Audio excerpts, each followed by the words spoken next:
مې ومنئ ملګرو هیله لرم چې روغ جوړ او خوشحاله به یاستئ. لکه څنګه چې تاسو ته معلومه ده یا به ډېر پښتانه افغانان په دې خبره نه وي پوه چې 21 فروری دا د مورنیو ژبو نړیواله ورځ ده. یعنې په دنیا کې چې څومره خلک ژبې وایي، یعنې د دوی خپله مورنۍ ژبه وي یا په بله معنا د دوی قومي یا معنا نسلي ژبه وي، یعنې د یوه قام ژبه وي. داسې نه چې مثال اوس پاکستان دی او دوی دا ټول یو قوم بولي او په دې یوه ژبه ورته پلې ده اردو. دوی دې ته نوم ورکړی دی چې یعنې دا قومي زبان دی. نه، دا داسې نه دی. پښتون په حیث د یو قام دا په خپله په دې ډانچه کې هر څه پره دی. معنا هر څه څنګه پره دی؟ یعنې دی اوږده جغرافیه لري، دی خپل حدود لري، دی خپل قوم لري، په قوم کې مختلفې پرګنې لري، بیا مختلف قبایلیت یعنې قبایل لري، لهجې لري. یعنې دا پښتون قام دا په خپله چې سره راټول شي دا د نړۍ په مخ دا یو بهترین نشنلیزم یعنې قوم چې کوم دی دا یو ډېر اعلی قوم دی. او د دې چې کوم وطن دی یعنې هغه هم داسې دی چې دا وطن یې په مختلفو پرګنو تقسیم دی.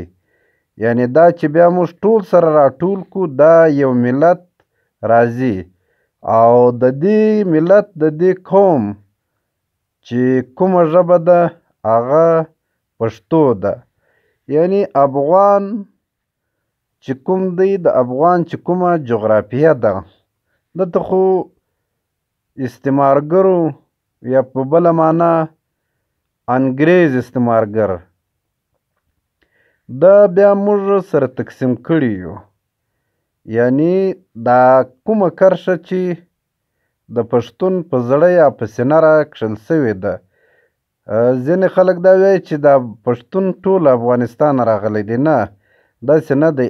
پښتون له افغانستانه صرف ډیلي ته تللی دی، یعنې هندوستان ته تللی دی، فارس ته تللی دی، یا داسې بیا نورو جغرافیو یا د نورو وطنونو ته تللی دی. هلته بیا سړی دا ویلی سي چې خان چې کوم دی یعنې په لاهور، پنجاب، داسې تر ډیلي تر کلکتې، یعنې دا بیا چې هلته تللی دی دا بیا له افغانستانه تللی دی. یعنې افغانستان دا سیمه نه ده، یعنې دا سیمه بل وطن نه دی. دا په خپله د افغان د خاورې یو تسلسل، یو جغرافیه یا یو لاره ده که نه، یو مځکه ده، یو ډګر دی. دا ګرد یو ډګر دی. یعنې په دې ډګر کې که په دې ډګر موږ روان سو نو دا ډګر له کابله تر مارګلې یعنې تر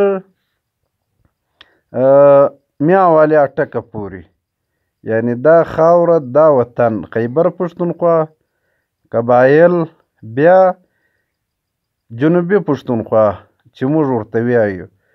دا سیمه چې کوم دی دا تر ډیره پورې د افغانستان یو حصه اوسېدلې وه، ځکه چې د دوی څه به کوم ټکس راتلی یعنې هغه به افغانستان ته ورکړل کېدی.